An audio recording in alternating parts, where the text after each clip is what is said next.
Thank you, Acting President. I rise to make a contribution to motion 527, moved by my colleague Ms Payne. I'd also like to acknowledge the presence of Ms Fulford, the presence of Ms Patton, a long-serving member of this chamber, and also hopefully soon a senator in the federal government, in the federal parliament. I'd also like to thank Mr Galea and Ms Emma Cora for their very supportive contributions. Back in 1971, Richard Nixon commenced his calamitous war on drugs. Over 50 years later, I think it's safe to say that the war has been lost. The interminable, ineffective and exorbitant war on drugs is over, and sad to break the news, Nixon is dead. Maybe someone should tell those opposite. As my colleague Ms Payne noted, 80%, you did know that, good. As my colleague Ms Payne noted, 80% of respondents to the Australian Institute of Health and Welfare's 22-23 National Drug Strategy Household Survey either opposed or strongly opposed the proposition that personal possession be a criminal offence. That's around 4.5 million Victorians in favour of decriminalisation.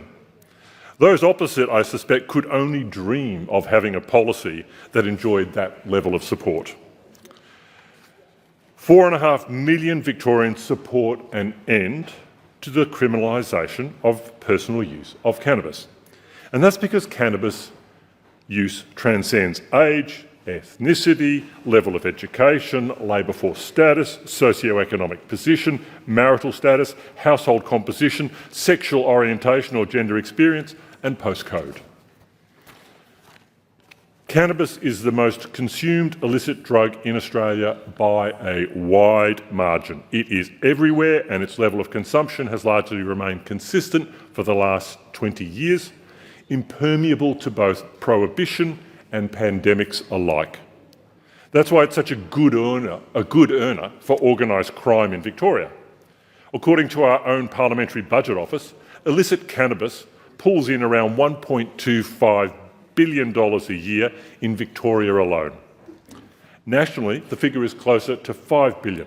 That's an estimated $5 billion a year in cannabis sales pocketed by organised crime.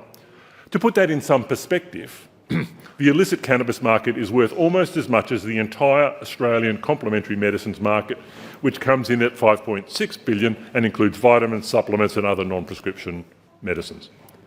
Nationally, we spend around $3.5 billion a year on law enforcement and justice in the war on drugs.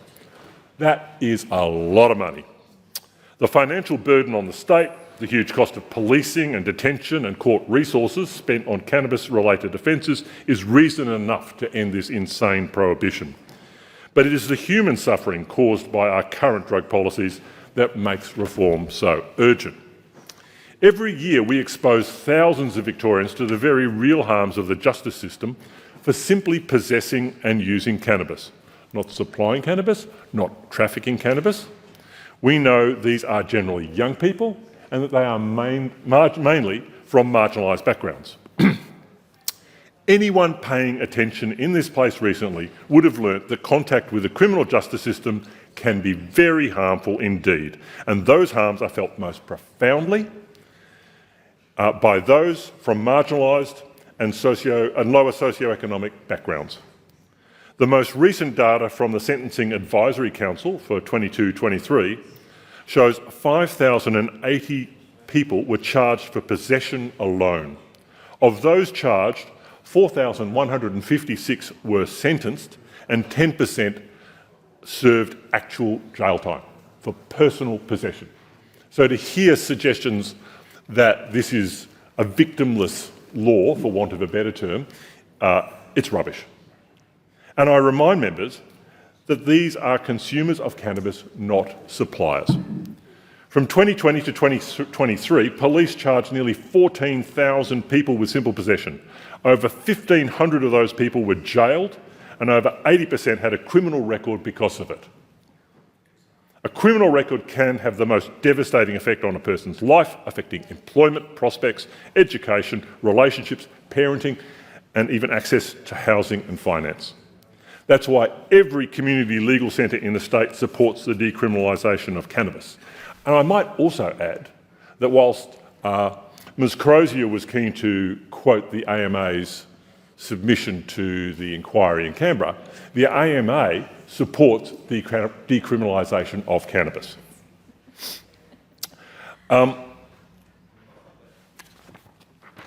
I'd like to share a case study from the Drug Outreach Program at Fitzroy Legal Service, an outstanding program offering support to some of the most vulnerable people in the state.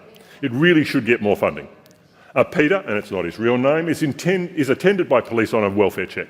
He is searched by police and subsequently charged with possession of a small quantity of cannabis. Peter has an acquired brain injury, significant mental health challenges, and has had a stroke. He also has a child and has been engaging with alcohol and other drug services to support access to supervised visits with his child. Peter was making progress on his journey of rehabilitation. Sadly, however, Peter is not eligible for diversion because he has priors and may now have a criminal record for the next 10 years because of that simple possession charge. As a result of the welfare check and cannabis charge, his rehabilitation has been severely damaged and his progress set back for years. We could prevent so much needless harm by just decriminalising cannabis. Now, we're not talking about regulating a commercial cannabis market here. I will admit I'm very excited to see regulated cannabis markets emerging across the globe, but that's not what this motion is about. Nor is this a stealthy entree to the creation of a regulated commercial market, as has been suggested. Nor is this motion about medicinal cannabis in the workplace, nor is it about medicinal cannabis and driving. It is rather a motion, a very small step towards the consideration of a legal framework to stop arresting or otherwise legally interfering with thousands of Victorians on an annual basis whose only crime has been to have a bit of cannabis on their person or a couple of plants in their backyard. The review will give consideration to the adoption and marginal enhancement of the provisions of the ACT decriminalisation legislation that has been in force for 4 years and has only had beneficial results. Indeed, the benefits were confirmed by the recent statutory review of the ACT Cannabis Act, which was tabled last month.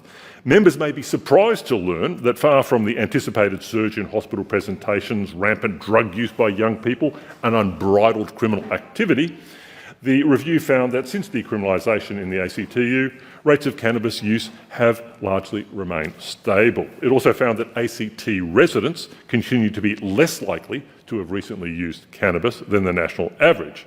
There has been no substantial increase or decreases in cannabis-related presentations to health services, and most importantly, charges for cannabis offences have declined steeply, reducing that nexus with the criminal justice system.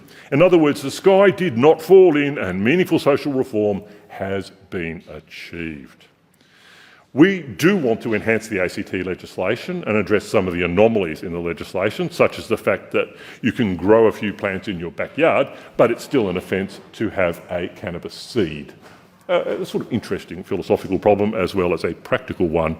Or the fact that it is legal to grow in your backyard, but not to have that plant in a $20 Bunnings frost shelter. These anomalies exist in the ACT legislation.